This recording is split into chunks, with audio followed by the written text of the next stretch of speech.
welcome back to this video. Today I'm here with the UofU Dream Center, the Dream Team. I call them. We have Alonso, Citlali, and Dayan in the middle. And we're gonna do a quick video about frequently asked questions that you guys have encountered through doing this center about specifically undocumented students applying for higher education, DACA students, and other people with mixed status. So I'm gonna ask them the questions, and then each one of them are going to give it a shot at answering the questions. You guys should know the answers to it. Yeah. I'm putting Putting it us in to the the test. spot. Okay, so the first question is, who is considered to be undocumented? Who wants to answer that one? I'll take it. Okay, So, an right. undocumented person is essentially anyone that is living in the United States unlawfully. Specifically, undocumented students are the population that we work with and we focus on working with and supporting to and through higher education as a Dream Center. Yeah, great.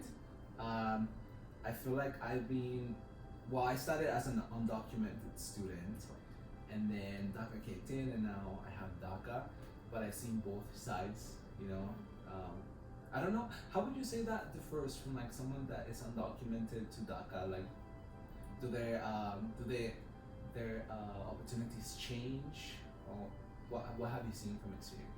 Yeah, so a student that has DACA obviously is qualifies for relief of deportation and also obviously the work permit that's Yes. attached to DACA.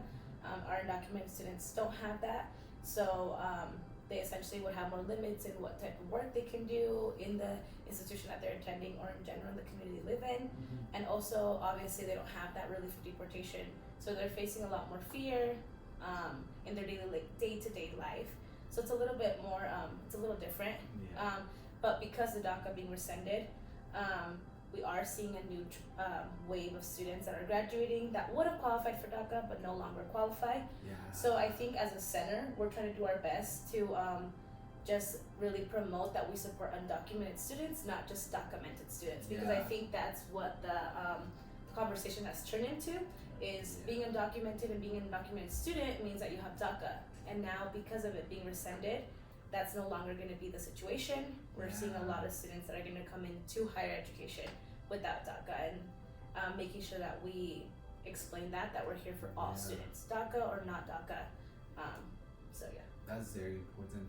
Do you have like an estimate of how many people are coming to university setting without any documentation? So that's a good question. So based on public records, we know that there is about 1,200 people who benefit from our affidavit, right, from the non-resident tuition waiver in Utah. So we're talking about 1,200 students in Utah colleges and universities who benefit from this opportunity to go to school with in-state tuition. However, there is folks who don't qualify for that, right? So we estimate that there's even a larger number of undocumented folks who are currently studying in Utah who are undocumented.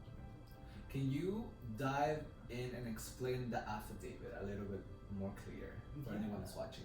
Definitely. I'll go into like the story of it, and then Sijali, maybe you want to expand on the regulatives. Of course. Great. So, HB 144 or Utah Code 53B-8-106.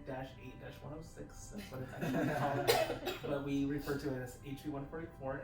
It's a policy that in 2002 it was passed in the state of Utah. And essentially, it allows undocumented students to be eligible to qualify for in-state tuition as long as they meet the criteria. And you must meet the criteria to be eligible for it, right? So whereas a U.S. citizen or resident only needs to live in Utah for a year, it's much more difficult for a student who's undocumented to gain that opportunity to pay in-state tuition. And also, if you don't meet the criteria right off the bat, then you're not eligible to meet it ever, which is really unfortunate. And the criteria is as follows. So students have to have attended a Utah high school for at least 3 years. They have to fill out the affidavit form as well. They have to also graduated from a high school or a GED. Great. That's awesome. I definitely had to research on my own about what this meant. And I came in here and started very young in the school system in the US, so I didn't have too much trouble with that.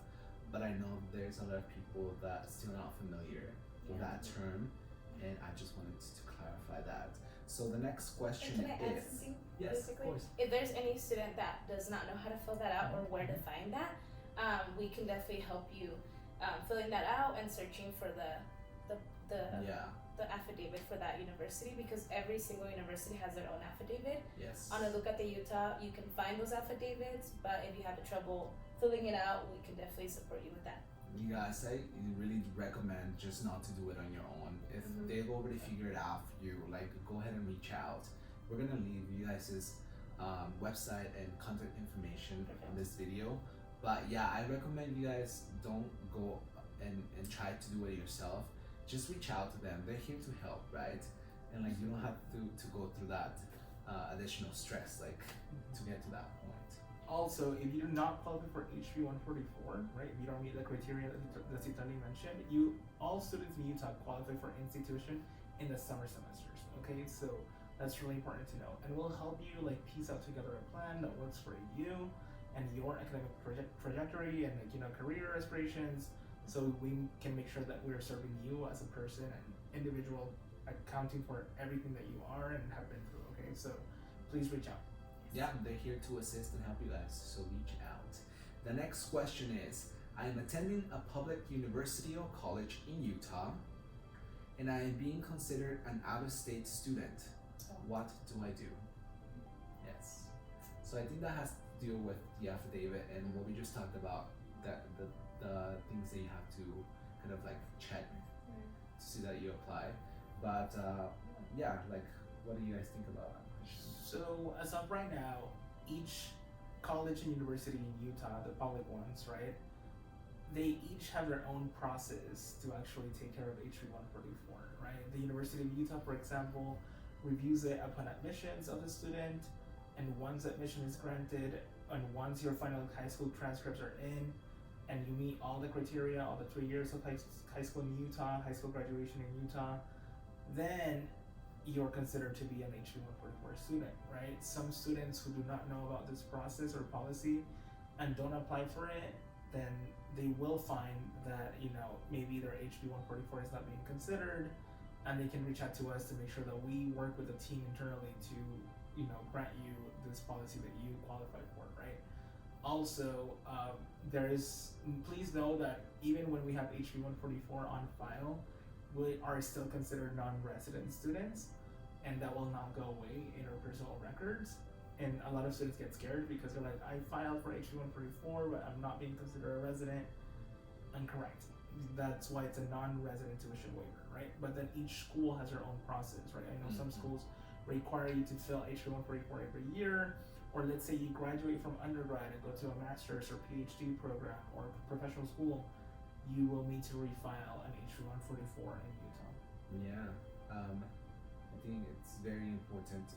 Again, the criteria points, I think are very simple, but we're still gonna link you up to that so you guys can go through that and kind of get an idea of when you talk to them what to expect and maybe what to ask if you have any questions at all. The next question is, who will have access to my HB 144 affidavit once I submit it? Who will have access to that?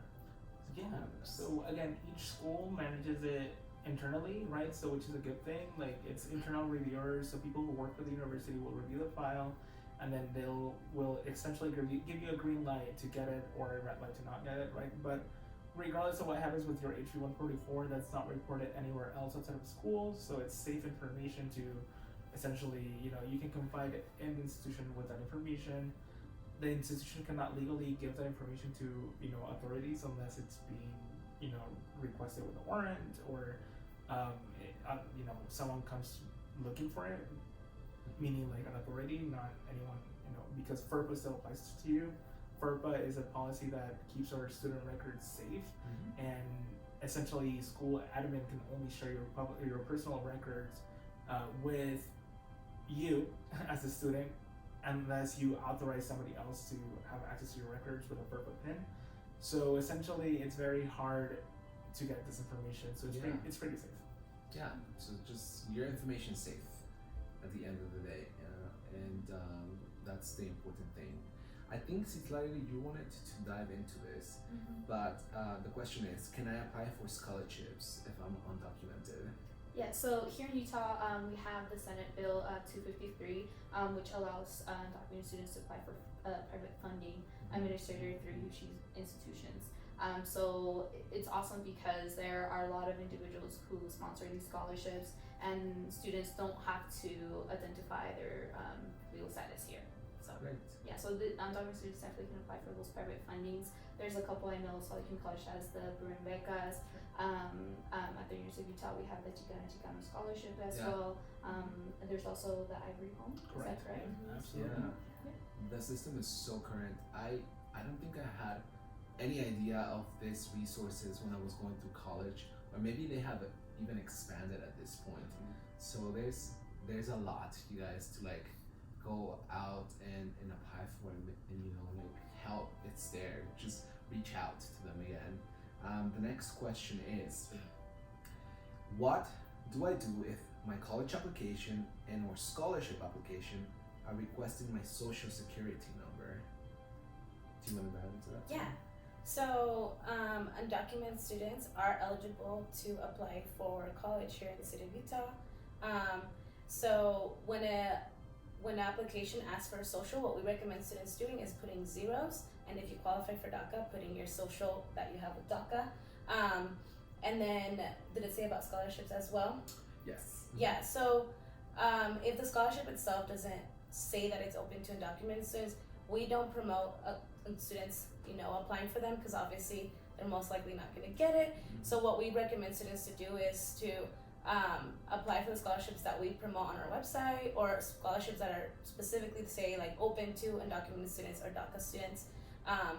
And you can always put zeros or your DACA number. If a scholarship is still requiring, for example, some scholarships that are privately funded at the University of Utah still require students to do their FAFSA. So what we recommend students to do is fill out the paper form, and we can always help you all do that. It only requires a few paperwork, and then we can help you fill that out. And then pretty much what we do is we give you that paper form, and then you give it to the agency or organization or the school that's requesting that information, because essentially what they want to know is how much your family is making, how much your family income is, so they make sure that they're giving it to the individuals that are low income, if that's one of the requirements the scholarship is asking for. I think we should take a minute to clarify what FAFSA is. Yeah. I feel like that was one of my most, the one that I have most trouble, like filling out. What does that mean? You know, what are they requiring from me, and where does this information go, and stuff like that. FAFSA was very confusing to me. So what is FAFSA? Yeah, so FAFSA, or do you want to go into it? Oh, okay. Do you? Go ahead. Okay. So FAFSA stands for Application for Federal Student Aid. Yes. Essentially, it helps permanent residents and U.S. citizens pay for tuition. So they offer Pell Grants, work study, and also Sanford loans. So I think it's very important that it's federal, so undocumented students can't benefit from the aid, but like Diane says, some scholarships do require it. It also comes a little bit complicated when mixed status families, let's say for a student who is a U.S. citizen but their parents are undocumented, there's that question about parent information of their social. And so I usually have been advised to just put completely zeros for parents if that's not something that they can provide. Yeah. Do you know what the things you will need to bring in to fill out that application? Yeah, so the student identification, like driver's license, and it, like, again, it depends on the student also. If they are a U.S. citizen, then they would bring like their identification, like social versus non-documented student would be a little bit different. Parents' tax information, also how much they earn. That's pretty much what FAFSA is. They want to see your household income. Great. Alonso, so for this FAFSA requirement, there is a little bit to do with taxes. So here's a question about that. I have been doing taxes on my own for a few years now. Do I still have to use my parents' taxes for FAFSA? And the answer is yes. And actually, Diane is the our in-house FAFSA expert. So Tell us Yeah. that. So a lot of students always like will say that they'll be like, well, I've been doing my taxes on my own, so why do I need to put my parents' information?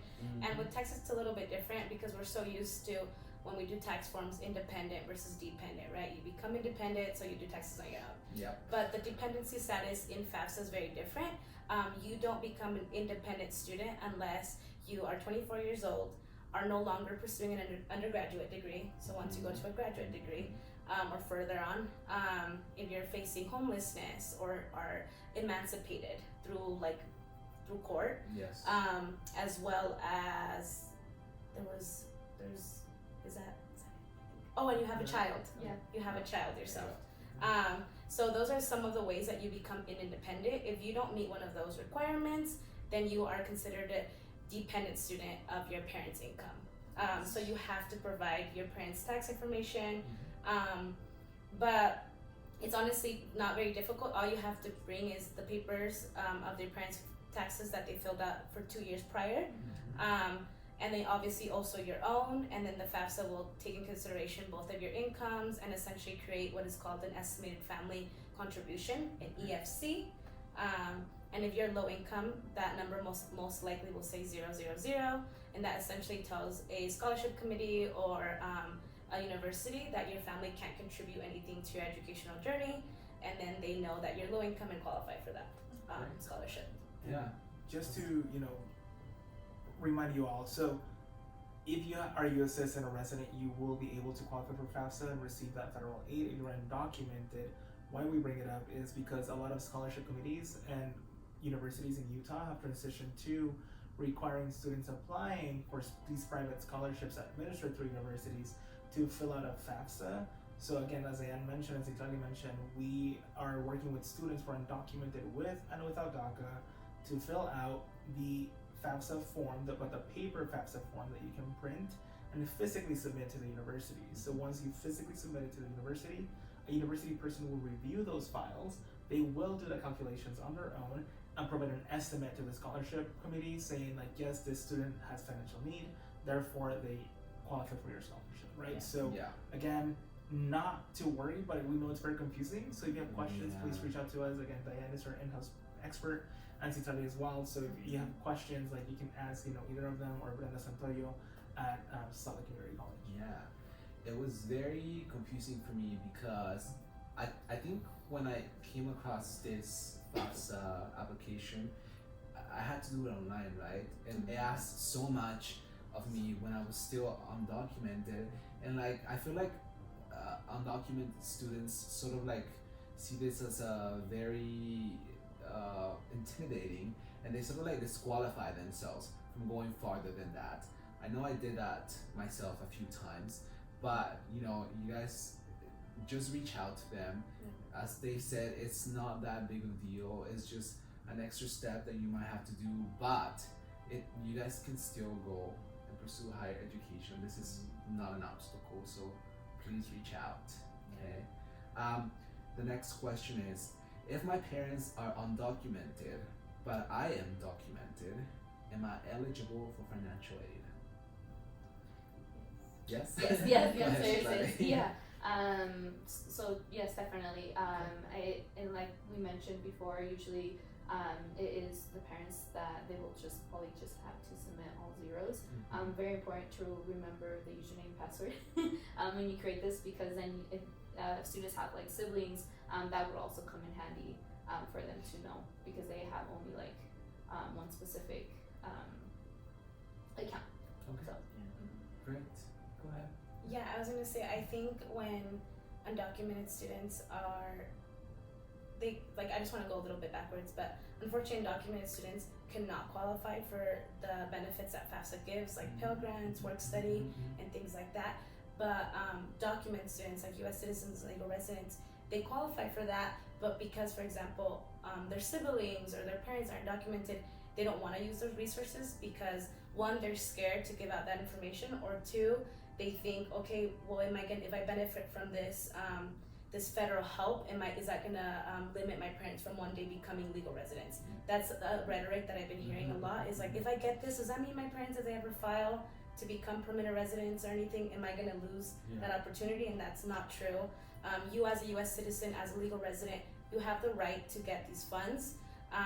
So I recommend to reach out to us if you're scared or don't really know how to do it, to reach out to us and we can definitely help you with that process. Like Citlali mentioned, it's only asking for very, very small information. That's already, for example, if your parents already filed taxes, that information is already in the IRS system, and essentially they're just pulling that information back out.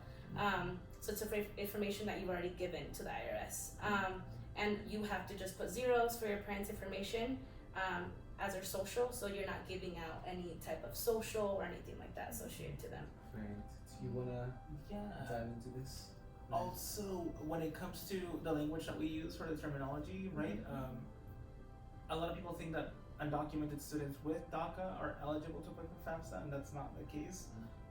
So we usually say undocumented with DACA or undocumented without DACA, right? Because ultimately, even though we have a DACA permit, I have a DACA permit myself, we are still undocumented in the broad scope of things.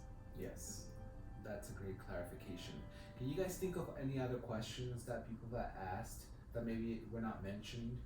I feel like these are all great, by the way, and more information's at you guys' website that we're gonna link up to. But yeah, it's a good question. So I often hear people who say, oh, I'm undocumented with or without DACA, and if I graduate, I hear that I'm not gonna get my diploma. I don't know who made that story up. I have no clue, but that is not the case. You will get your diploma, that is yours, you've earned it, you've worked for it, you paid for it also, so that is absolutely yours. Like, you have no concerns regarding that, right? And we all often hear concerns about people who are like, now how am I gonna work, right? And the reality is that there is ways to do that as well, right? So I know that there is co-ops in California, for example, has many like really incredible nonprofits who are doing this, right? Because with an ITIN number, with the individual taxpayer identification number, you can essentially be able to register to be a part of a co-op, right? And we can explain that process in our office, and we're also trying to work with nonprofits here who do business to kind of help you navigate that world as well. Great. Can you ladies think of any other questions that maybe come up that are not in this list that I've mentioned? When it comes to financial aid Sure. or anything? Anything. And maybe it's like a good idea for a second video to use like the myths, you know, because there's a lot of people sort of like making stuff up, and you know, the right information sometimes not being portrayed as it is, and sometimes that can just turn away people in the wrong direction. But I think that was a good set of questions. We'll definitely think about doing another follow-up, maybe with some other questions. But for now, I think that's what we have for today. So thank you guys for joining me again, and you know, sharing some of this answers for the questions that I know I've had myself in the past, and it has to be other people that are having these questions out there. So okay, well, thank you so much, you guys. We'll see you next time. Bye. Thank you. Bye.